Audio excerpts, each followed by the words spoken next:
Hey, what's up? Welcome to this week's edition of 5 Minutes of Management. I'm Frank Kalman here with Rick Bell. Rick, we are just 3 weeks away from Workforce Live hitting Boston, New York City, and Washington, D.C. in the month of April. We'll be in Boston April 14th, New York City on April 19th, and Washington, D.C. on April 28th.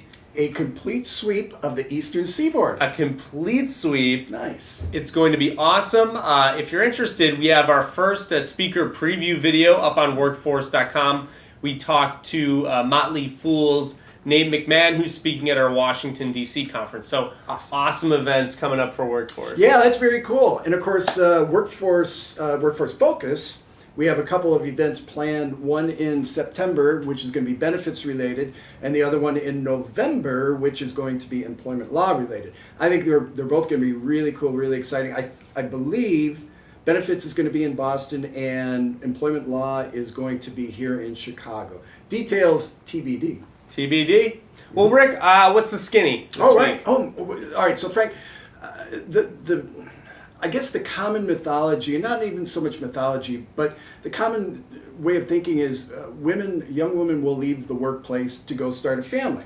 Not necessarily the case. According to a study, women surveyed ages 22 to 35 who had graduated college within the past 10 years, researchers why they left a job, and the respondents didn't support the old "it's time to focus on my family" initiative.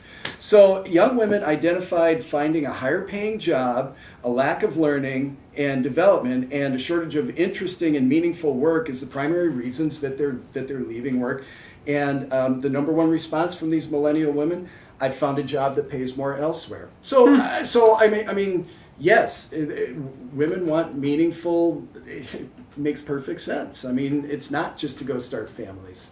So I thought that was kind of an interesting study. That is interesting. Well, Rick, we also have some interesting news basically saying that companies are bad at developing their employees, which isn't super surprising. A report by Degreed, which is a startup that tracks learning, reports that 2/3 of U.S. human resources professionals who specialize in employee development admit that their workers aren't turning to them for learning. In fact, employees are taking learning into their own hands, and they're seeking out learning on an individual level as opposed to participating in the institutionalized learning that their companies provide. You know, it's interesting, Frank, because we do the Learning Elite here. Sure. We have Learning and Practice Awards with our sister publication, CLO.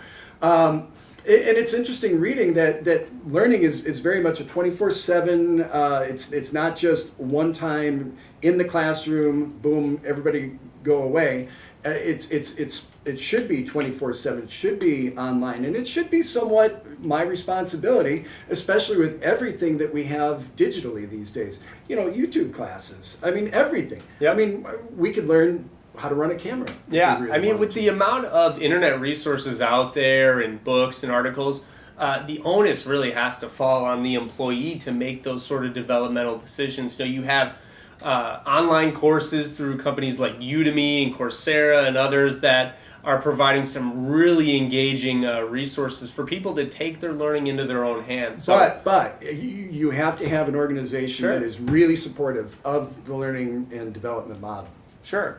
So even if your organization doesn't have a robust learning infrastructure or proprietary, resources, that's okay. As long as the culture is conducive to helping you attain the resources that you want to use to learn that are available on the internet, I think that's what's important. Absolutely. Cool. Well, Rick, what else we got? All right, so Frank, we've never really talked about pet insurance here. No. All right, so there is actually a police dog that has been granted pet insurance. So thanks to an award called the Healthcare for Canine Heroes, one police dog in eastern Iowa's Black Hawk County is now covered under pet health insurance. Loki is the name of the dog, and is one of 10 such hounds nationwide that has earned the distinction available to law enforcement dogs ages 2 through 7. The $10,000 grant will cover on-the-job injuries as well as illness, testing, and therapy, because, of course, dogs need therapy. My dog sure does. He's a total spaz. So Loki is no stranger to the accolades greater than the usual Well, who's a good boy here?